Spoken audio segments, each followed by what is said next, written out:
Under cover of COVID, the Amazon rainforest, the greatest ecosystem on Earth, is under attack.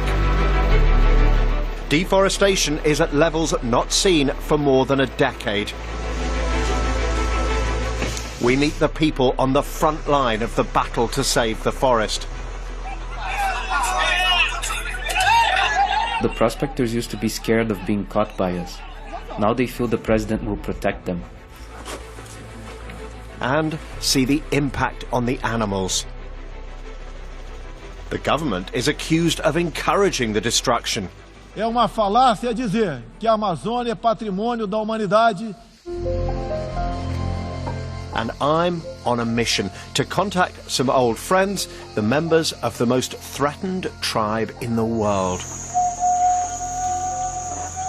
Their relatives have never had contact with civilization.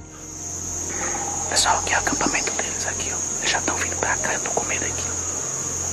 Eles estão voltando pra cá. Are they safe? Are their precious trees still standing?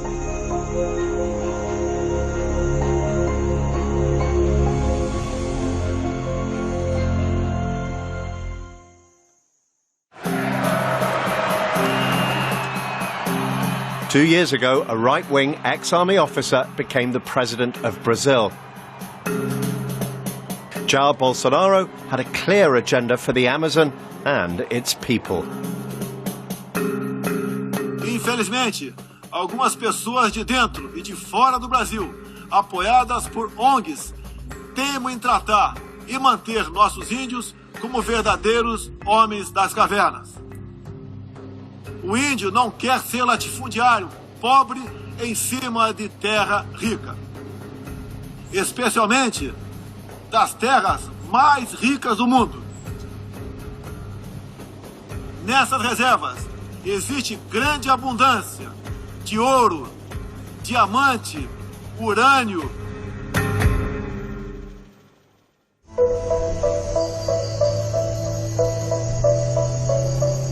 This is the story of my attempt to find out what his policy of opening up the Amazon means for a tribe I first met a decade ago. This is a community that grew up a couple of decades ago uncontacted. To go into the jungle and meet people who've only just made contact with the modern world is quite extraordinary. Catu! Catu! Catu! Katu means hello, apparently. I thought there'd be a huge chasm, a kind of cultural gap between us, and that we'd struggle to understand each other. Imuka.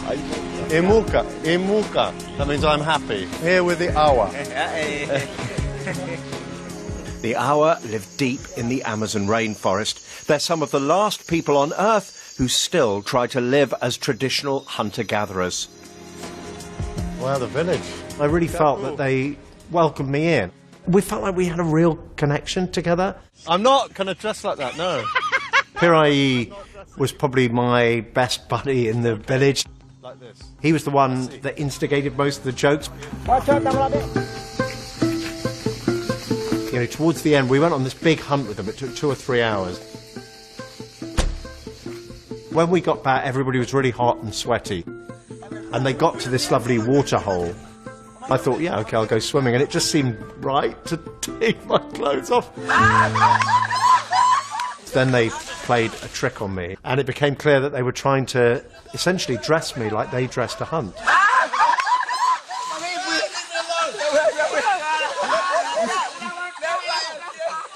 You don't want to see it, you don't want to see it.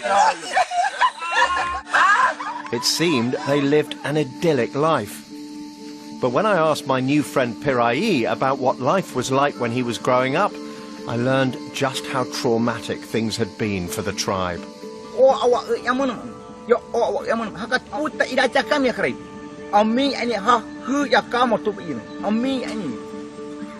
This community that at that point had had no contact with the outside world. The first contact was with loggers who'd come into the forest to cut their trees and were willing to shoot the community to get them out of the way. You could occasionally hear chainsaws. That's how close the loggers were.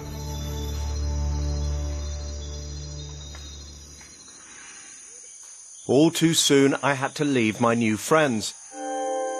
But this was a special time for the Amazon. In 2012, the Brazilian government made stopping the destruction of the rainforest a priority, and rates of deforestation were falling dramatically. A few years later, I received an extraordinary invitation.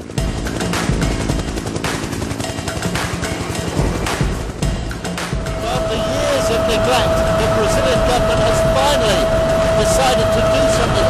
We're flying into a base camp they've set up just outside the indigenous reserves. And that's where they're operating from, driving out the people who've gone into the forest. It was like flying into a kind of forward base in Afghanistan or something. You just thought, hold on a second, the Brazilian government, it really means business about protecting the awa.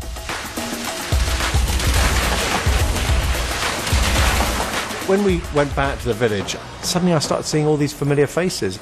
Manchu, I think that's hello. Hey, hello. I remember you. Manchu, do you remember me? Yeah. But the best one was Pirai. No! He went into his house and he came out with a bit of string and waved it in front of me. Not again, I've been tricked once, so it's not happening again.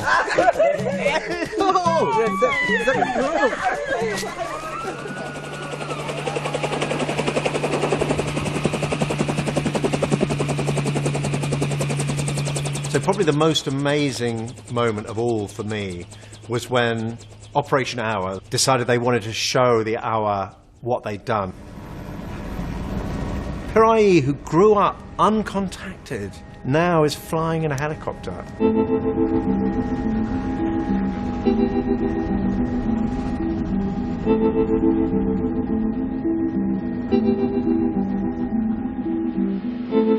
Pirai and a friend watched as government bulldozers destroyed the homes of farmers who'd illegally occupied the tribe's land and had cut hundreds of hectares of trees.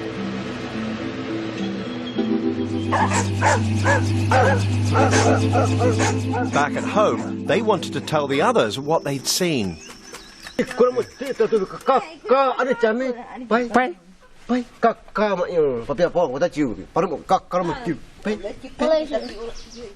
showed the Brazilian government can protect the forest if it wants to. Pirai was hopeful for the future.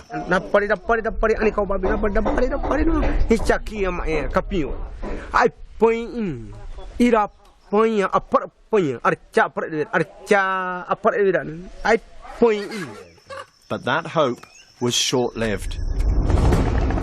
Soon after I left, Brazil entered a time of political turmoil. Deforestation started to rise again. The most dramatic increase came 2 years ago when President Bolsonaro took power. As the coronavirus raged through Brazil, killing tens of thousands of people, Brazil's environment minister had other issues on his mind, as this recording of a cabinet meeting reveals. We have the chance at this moment when the media's attention is almost exclusively on COVID and not the Amazon, he says. While things are quiet, let's do it all at once and change all the rules. There was a media storm. Minister Salles subsequently claimed what he wanted was to simplify the existing rules, but after that meeting, he withdrew protection from some of the forested areas of Brazil. And President Bolsonaro's government certainly appears to be dismantling some of the structures that had succeeded in holding back destruction in the Amazon. The environmental police force, IBAMA, is on the front line of Brazil's efforts to protect the forest. But some officers say they aren't getting the support from the president that they need. One of them agreed to speak to us anonymously. I've never seen so many illegal gold mines. The price of gold is higher than ever. But also the prospectors used to be scared of being caught by us. Now they feel the president will protect them.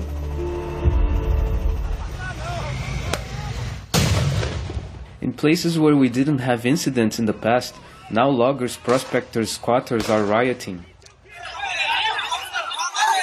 Last year, an officer was trying to seize a vehicle that was taking timber from indigenous land. He got hit with a bottle while the police that was meant to protect him just watched. The police are loyal to the president. In the past, the police would give us security during the operations. The Brazilian government admits some local officials have withdrawn protection for environmental officers, but says this is not official policy. It has become guerrilla warfare. The job is getting more and more risky. People are blocking the road to stop us from doing our job. They feel they have the support from the government.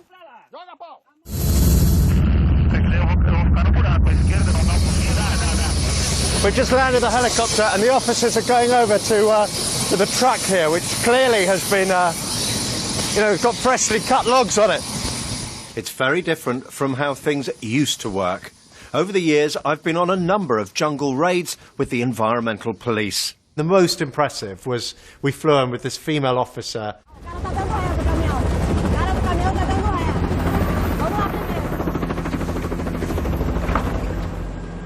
To raid an illegal sawmill. Só uma moradinha aqui. Essa madeira, muito provavelmente, ela é de terra indígena. Essa serraria ela não tem autorização nenhuma para funcionar. We found the account books. Look at this. So they've got the total value, 4,700 reals, and then look, there's a fee here, 200 to pay the police, leaving them with 4,500. So this is extraordinary. This book is like the diary of the business, and we've got payments to policemen, we've got how much money they're putting in the bank, and it's a lot of money. We're talking £20,000, $30,000 they're making here. It was obvious that the guy with the money had run and left the little guys behind. And I remember talking to one of the guys about what it was like. Se fosse por mim, eu nem trabalhava nisso aqui, porque isso aqui, falar a verdade, é um inferno. Falar a verdade, é sincero, isso aqui é um inferno, isso aqui.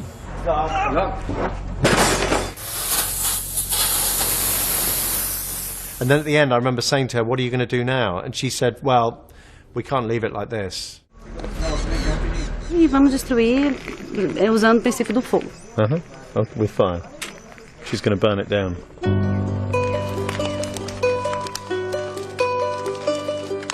It was obvious that Obama had the weight of law behind them.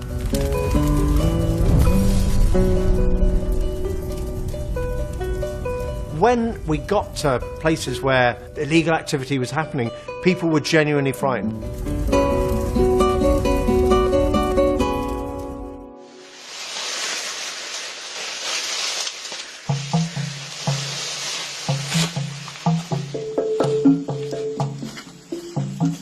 Burning the equipment used for deforestation has always been a key tactic, says our whistleblowing officer. The owners of the equipment normally escape when they hear the helicopter, so we can't prosecute them. Over the years, we have seen that the most effective strategy to stop deforestation is to destroy their expensive equipment. Not anymore, according to the Brazilian president.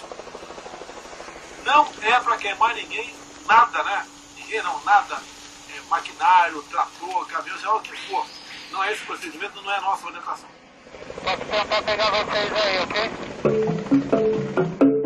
Despite what President Bolsonaro says, when we asked the government, they said the rules on burning equipment have not changed. But funds have been cut. This year, the environmental police received its lowest budget ever. And because deforestation is so high, Germany and Norway say they won't pay for its helicopters and vehicles anymore. That and the challenges of the coronavirus pandemic explain why, when we spoke, there were no environmental police patrolling the Amazon. It is the first time this has ever happened. None of us are out in the field. Last year, 4,200 square miles of forest was cleared, a 12-year high. Those involved in illegal deforestation often believe the government will pardon their actions. Depois do governo do Bolsonaro, vocês podem prestar atenção que o desmatamento da Lei Vermelha aconteceu mais depois que o Bolsonaro ganhou. E a demanda foi essa aí. E a esperança é que legalize? A expectativa é essa, né? It isn't just the Amazon that's under attack. The neighbouring wetland, the Pantanal, is burning too. Last year, 50,000 hectares of this unique ecosystem was lost in the biggest fires ever recorded there.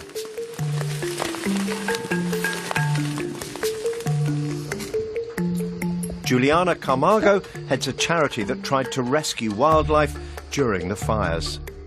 Desde o primeiro momento em que o fogo começou, os pousadeiros, as organizações começaram a pedir socorro para os órgãos ambientais. Infelizmente, ninguém chegou. Ninguém chegou. Então, o que a gente entendeu foi que a ideia era que deixasse queimar. A source in the environmental police told us the government ordered them not to attend the fires. The Brazilian government describes these claims as lies. E grande parte dos animais que nós retiramos do fogo chegavam em condições muito graves, de queimaduras de 3º para 4º graus. As patas dos animais chegavam totalmente queimadas.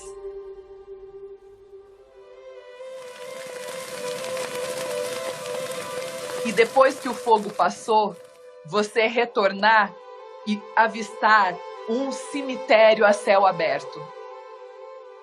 Animais que tentaram fugir, que tentaram refúgio, que tentaram buscar ajuda. Não foi feito nada por eles.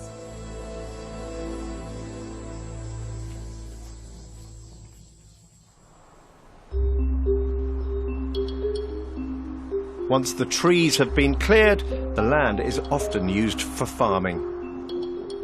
Ibama has just caught red-handed this illegal deforestation using chains.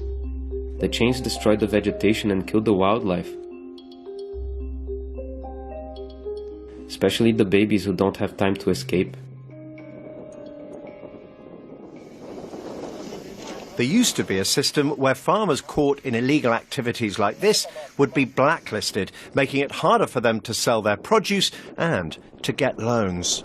The farmers who have found deforesting, their name would be put on an online system whereby buyers would be able to check if they are buying from an area which has strong evidence of illegal deforestation.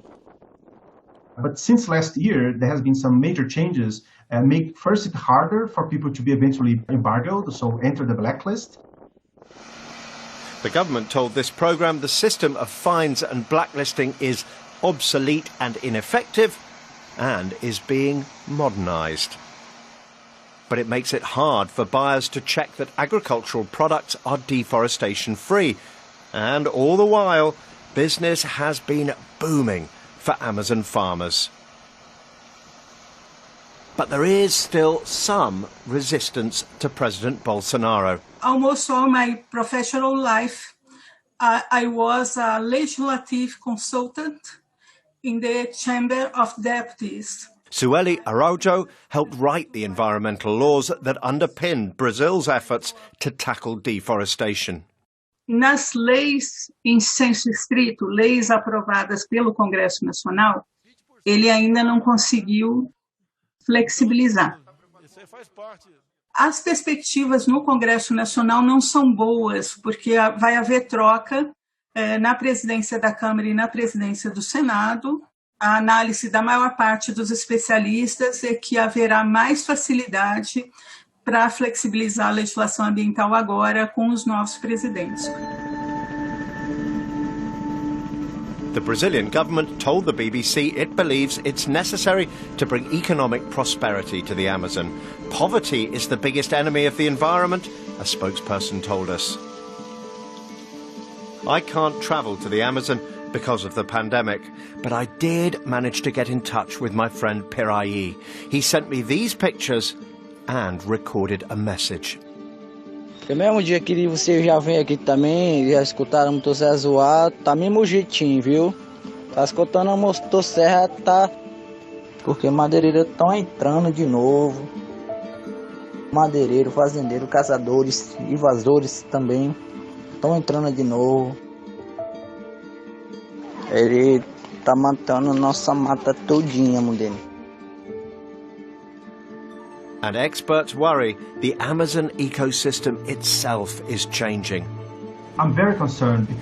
Previous research have been understanding that the Amazon was much more resilient, and that a tipping point leading to the savanization of large trenches of the forest would happen if about 40% of the Amazon was lost. And now recent research is pointing towards figures closer to 20%. And we already are at those figures.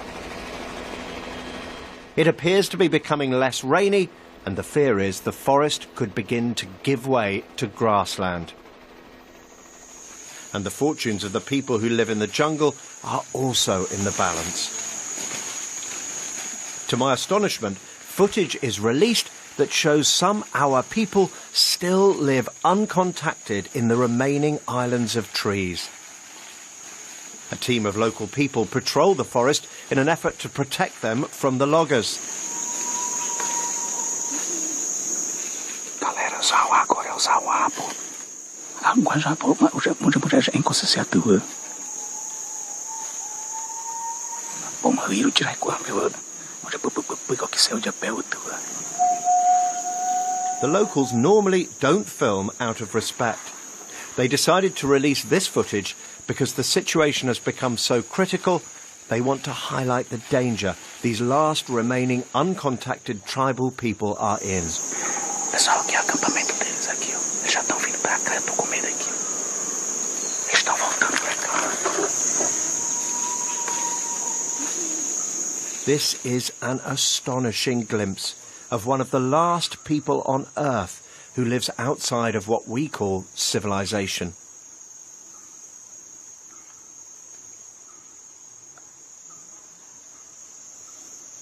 We'll probably never know his name. But my friend Pirayi told me what it was like when he lived like this. It is a life, he told me, of constant fear.